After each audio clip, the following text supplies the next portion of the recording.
لو في شخص رفضك ومش قادر تتعدى الموقف، هتعمل 3 خطوات عقلية هيخلوك تتقبل فكرة الرفض تماما. أول خطوة، لازم تبقى متأكد ان الشخص اللي رفضك ده هو كمان بيترفض من ناس تانية، وتتخيل ان هو كمان منبهر بشخص تاني وبيجري وراه وعايز يتعرف عليه، والشخص التاني ده مش شايفه ولا معبره وبيتقل عليه وبيكون شايفه شخص قليل ومش مناسب. وتتخيل ان هو كمان بيحصل له مواقف محرجة وبيبقى مش واثق من نفسه فيها وبيتقل منه، لان ده شيء طبيعي.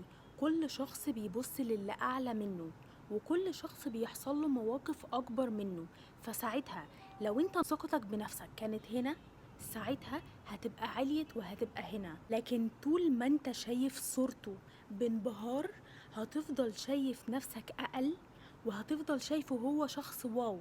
كل المشكلة هو ان انت منبهر بشخص، مجرد اصلا ما تقرب وتشوف العيوب هتلاقي ان هو شخص زيه زيك، بس جريك وراه وكل ما هو بيرفض انت بتجري وراه اكتر، هو ده اللي بيزيد الانبهار جواك. انت شايفه احسن حد في الكون، بس غيرك شايفه عادي.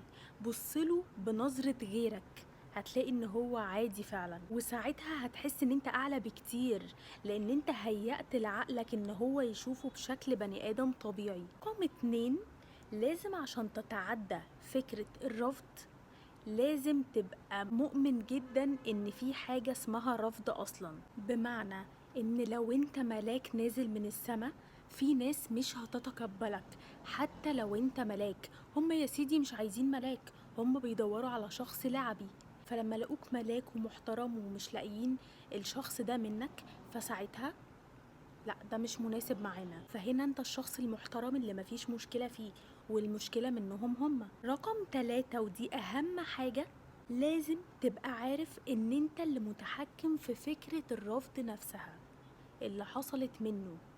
ازاي يا نور مش هو اللي رافضني؟ هقولك ازاي. كل حاجة بتحصل بيبقى سببها احنا. هنا الشخص ده انت عملت له حاجة خليته ان هو يرفضك، لو انت ما عملتهاش مش هيرفضك. يبقى كده مين اللي متحكم؟ انت مدي للشخص ده حاجة زيادة، انت مدي للشخص ده قيمة. القيمة دي لو انت تحكمت انت ممكن تسحبها منه في ثانية، ويبقى انت كده اللي متحكم في الموضوع كله. ساعتها مفيش حد هيبقى رافض التاني. لو انت كنت هنا، انت ساعتها لو سحبت القيمة اللي انت مديها له هتكون زيك زيه، يعني لا هو رافضك ولا انت رافضه. يعني تخيل لو انت بتجري وراه